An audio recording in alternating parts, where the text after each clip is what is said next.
Masih ingat Bella Paramita, pas Pampres cantik pernah sopiri Jokowi? Ini kabarnya sekarang. Sosok Bella Paramita sempat mencuri perhatian dalam peringatan hari ulang tahun ke-72 TNI yang digelar pada tanggal 5 Oktober tahun 2017 lalu. Kala itu, Bella ditunjuk sebagai pengemudi kendaraan untuk pemeriksaan pasukan yang membawa Presiden Jokowi. Itu adalah kali pertama seorang prajurit wanita ditunjuk untuk mengemudikan kendaraan inspeksi pasukan pada peringatan HUT TNI. Lantas, bagaimana kabarnya sekarang? Menilik akun sosial media pribadinya, diketahui bahwa kini Bella menyandang pangkat sersan kepala. Tidak hanya cantik, Bella ternyata juga memiliki segudang prestasi.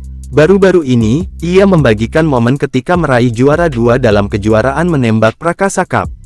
Bella pun mendapat penghargaan dari Komandan Pas Pampres, Maijen TNI Rafael Granada Baay, sebagai prajurit berprestasi. Dalam akun sosial medianya, Bella juga kerap membagikan momen bersama keluarga tercintanya. Mereka terlihat senantiasa harmonis di setiap momen tersebut.